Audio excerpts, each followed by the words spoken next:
Hai, Assalamualaikum warahmatullahi wabarakatuh. Berjumpa sekali lagi kita dalam channel Kita Sihat. So, Alhamdulillah, syukur kita kepada Allah SWT kerana kita diberi peluang untuk berjumpa sekali lagi. So, kali ini saya nak share pengalaman saya macam mana saya berpuasa dalam keadaan saya menghadapi GERD. Okay. Masa tu tahun 2017. Mungkin itu adalah fasa-fasa akhir saya untuk sembuh GERD, dan bermula sakitnya saya pada tahun 2016. So pada waktu itu bulan Ramadan, saya pun macam boleh ke aku puasa ni, dah lah ada GERD, badan pun tak berapa sihat, fikiran terganggu, mata pun macam walaupun pakai cermin mata masih rasa macam kabur kan, masih macam dekat tekak ni rasa macam ada kahak, jantung laju kadang-kadang tu, kadang ada angin kan keluar tak berhenti, macam telinga rasa panas kan, rasa pening, lenguh badan, macam tak bertenaga. Macam-macam lah rasanya bila sakit GERD ni. Tapi Alhamdulillah pada bulan Ramadan tu saya sebelum tu saya ada jumpa doktor lah, sebab saya masa tu mungkin ambil ubat lah, ubat untuk ubat putih tu kan, macam Gaviscon. So ubat tu untuk menahan daripada asid lah, masalah asid naik ke atas kan. So salah satu ubat yang saya ambil lah, saya continue ambil masa tu. Mula-mulanya rasa macam boleh ke, jadi persoalan kepada diri saya, boleh ke ambil boleh ke puasa dalam bulan Ramadan dalam keadaan ada GERD ni. So masa saya ambil ubat tu, doktor tu ada cakap lah, ada cerita share nasihat kepada saya. Sebenarnya benda tu adalah satu bonus ataupun satu yang orang kata yang terbaik lah. Bila puasa ni perut kita rehat sebenarnya. So itulah Nabi kata pun penyakit bermula dari perut. Bila doktor cakap macam tu, saya pun rasa macam betul jugalah. So dia kata jangan bimbang, bila ada puasa nanti perut dia akan rest dan tak perlu bekerja kuat. So dari situ dia akan proses penyembuhan. So jangan bimbang, fikirkan yang positif. Kalau kita fikir yang negatif, perut kita akan jadi benda yang sama je. So dia suruh tukar pemikiran kita kepada yang positif, sentiasa ada aktif sikit lah, macam untuk mungkin berjalan kan, secara dekat, ataupun kalau boleh buat aktiviti, contohnya macam kalau boleh buat skipping, boleh teruskanlah, macam pumping ke. Tapi saya tak mampu lah nak buat macam tu, sebab saya boleh jalan je lah. Bila buat aktiviti yang agresif ni, jantung tu terlalu cepat, macam sempit nak bernafas pada waktu itulah. So Alhamdulillah, bila start puasa, macam sebelum ni lah, saya gastrik biasa pun, dia ambil masa untuk betulkan balik perut kita tu.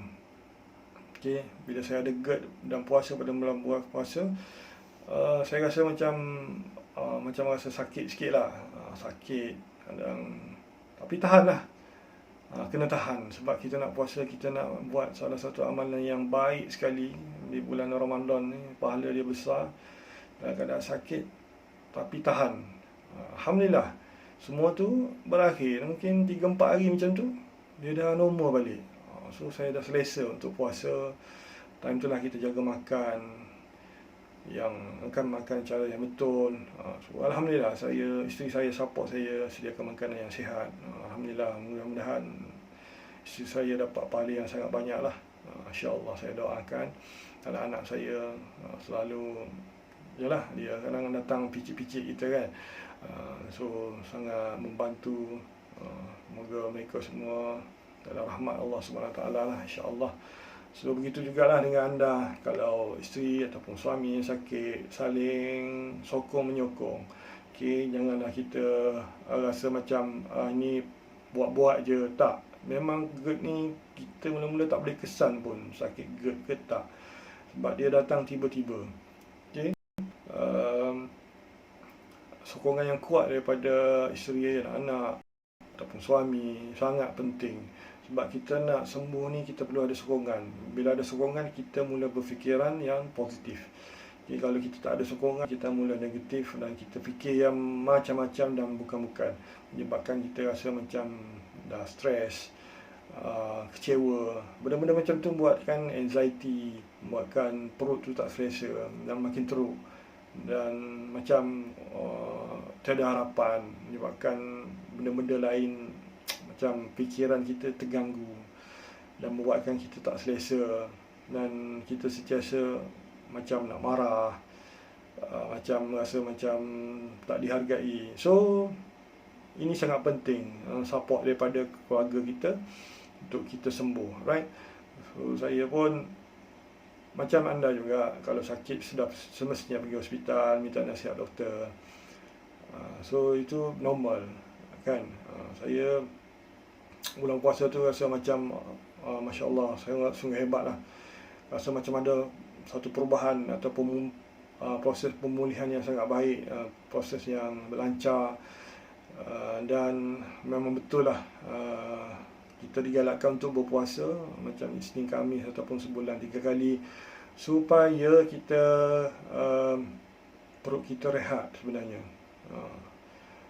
Dia rehat dan kita pun rehat sekejap daripada makan. Sebab kalau kita sentiasa makan, perut kita sentiasa bekerja dan proses.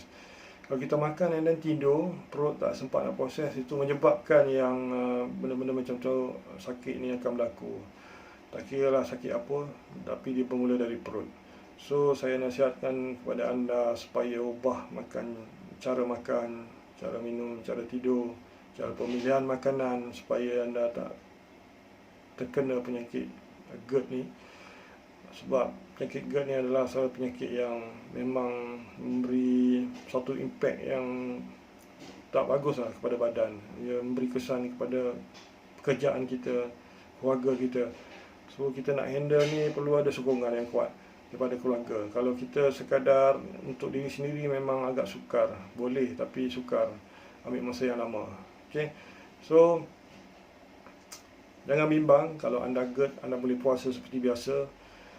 Memang simptom-simptom tu dia akan berlaku, tapi perlahan-lahan dia akan berhenti, dan anda konsistenlah jaga makan, minum, supaya tak ada lagi simptom-simptom yang lebih teruk berbanding yang sebelum-sebelum ni lah kan. Bila kita puasa tu, kita start puasa, mungkin asid dah tak naik ke atas, mungkin dah bahagian dada kita dah tak sakit, kepala kita dah tak pening, telinga kita dah tak berdesing. Semua tu adalah punca daripada asid lah. Asid tu dia naik kan, lepas tu angin, jadi kebas-kebas. Semua tu bila kita cek dengan doktor, saya cek dengan doktor, semua okey, normal. Sebenarnya semua tu angin lah, sebab kita tak jaga makan, sebab semua tu asid banyak sangat dalam perut. So kita kena kawal, kita yang kawal dengan suplemen ataupun ubat-ubat yang dibenarkan oleh doktor lah. Kalau anda nak makan suplemen, masa jumpa doktor tu tanyalah, boleh tak saya makan suplemen ni. So kena tanya. Doktor ni dia lebih tahu kan, dia lebih pakar, sebab dia belajar. Kita just nampak iklan dekat Facebook, Instagram, mula kita nak beli. Bila kita terperdaya dengan kan janji-janji manis daripada iklan-iklan tu. So hati-hati, kena, lebih baiknya anda tanya doktor, ataupun lebih baik anda jaga makan minum anda. Okey, cari kawan-kawan yang boleh support anda, cerita dekat mereka masalah anda, dan mungkin mereka tak faham, tapi lama-lama mereka tahu. Okey, kadang-kadang daripada pengalaman ni kita boleh bantu orang lain pula. Alright, so seperti apa yang saya buat ni adalah untuk bantu anda pula, untuk mengetahui, menghilangkan kebimbangan sebenarnya. Bila kita ada satu panduan yang boleh orang cerita, so kita hilang bimbang tu. So anda dah start boleh tonton video ni dan share dengan kawan-kawan supaya kebimbangan tu hilang, insya-Allah. Okey, banyak-banyakkan istighfar, banyak-banyak selawat, konsisten baca Al-Quran, solat hajat, solat taubat. Kan bulan Ramadan adalah bulan yang terbaik untuk kita buat ibadah. Jangan takut sebab kita memang di bawah kuasa Allah SWT. InsyaAllah dia akan jaga kita bila kita ingat dia. So perbanyakkan ibadah dan amalkan perkara-perkara yang baik. Kalau ada rezeki yang lebih, bersedekah. Tak semestinya duit, mungkin makanan yang kita masak kita boleh bagi jiran-jiran. Okey, itu saja rasanya dari saya. Mudah-mudahan share saya kali ini memberi manfaat kepada anda. Jangan lupa subscribe channel saya ni dan tekan loceng, dan jangan lupa komen dekat bawah, dan yang paling penting anda share dengan kawan anda. Okey, jumpa lagi. Assalamualaikum warahmatullahi wabarakatuh. Bye bye.